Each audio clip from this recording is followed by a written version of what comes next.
학교 한방병원 한방소아과 이선혜입니다.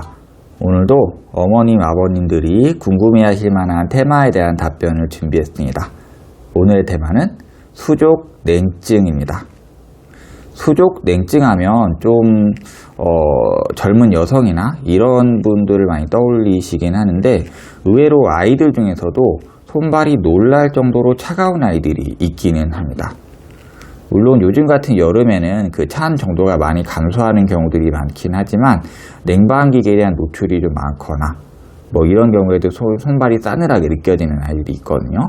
그 원인은 무엇일까요? 먼저 이 수족냉증은 부인과 질환, 위장 질환, 자율신경 실조증, 저혈압, 레이노 증후군, 빈혈, 심혈관계 질환, 당뇨병성 신경병증 등에서 나타날 수 있습니다. 아이들에 따지면은 보통 남아보다는 여아에 많은 경향이 있고, 추위에 많이 노출되거나 스트레스가 많은 경우에 잘 나타나는 경향이 있습니다. 사상 체질 중에서는 소음인에서 몸이 차면서 수족냉증이 오는 경우가 많고, 아이들 중에서는 위장질환으로 순환에 장애가 생겨서 손발이 싸늘해지는 경우가 많습니다. 이렇게 아이들이 손발이 찰 때 한방치료가 도움이 될 수 있습니다. 먼저 한의학에서는 아이의 수족냉증을 크게 3가지로 나눠서 치료합니다.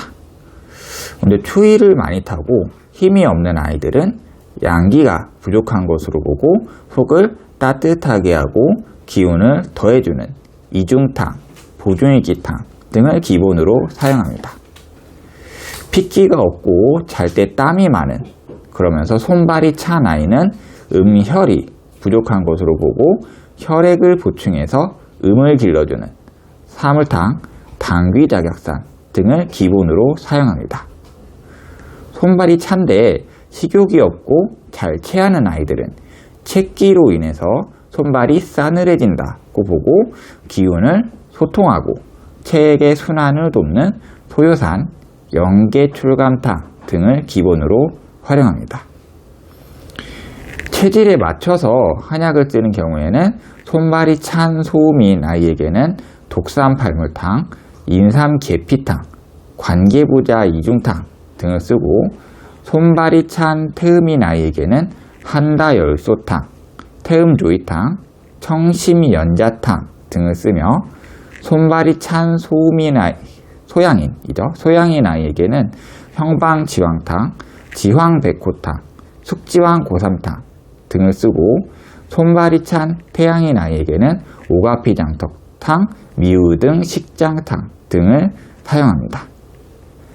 일반적으로 4주 이상의 치료로 수족냉증의 호전을 확인할 수 있는데, 이 호전이 더딘 경우에는 침구 치료나 추나 치료 같은 것들을 병용하면 훨씬 더 빠른 호전을 보일 수 있습니다. 아이가 이렇게 손발이 찬 경우에는 어떻게 관리하는 것이 좋을까요? 먼저 추위에 대한 노출을 줄이는 것이 필요합니다. 요즘 같은 여름에는 너무 과도한 냉방시설은 좀 피해주는 것이 좋고, 겨울의 경우에는 외출할 때 손과 발을 따뜻하게 하는 장갑, 털 양말, 털 신발, 손난로나 핫팩 같은 것들을 사용하는 것이 좋습니다. 너무 찬 음식은 피하고 상온에 이상이 있는 음식을 먹는 것이 좋고요. 특히 그 약재들 중에서는 생강이 되게 속을 따뜻하게 하고 소화 기능을 개선하기 때문에, 아이가 생강차의 향이나 맛에 거부감이 크게 있지 않다면 평소에 생강차를 자주 주시면 도움이 됩니다. 2014년에 진행된 한 연구에 따르면 홍삼을 복용한 집단에서 그렇지 않은 집단보다 손발의 온도가 올라갔다는 보고가 있습니다. 그렇기 때문에 홍삼 제품을 수시로 복용해 주시는 것도 수족냉증의 개선에 도움이 됩니다. 마지막으로 스트레스가 너무 과다한 경우에는 이 말초 혈관이 수축이 되기 때문에 손발이 싸늘해질 수 있습니다.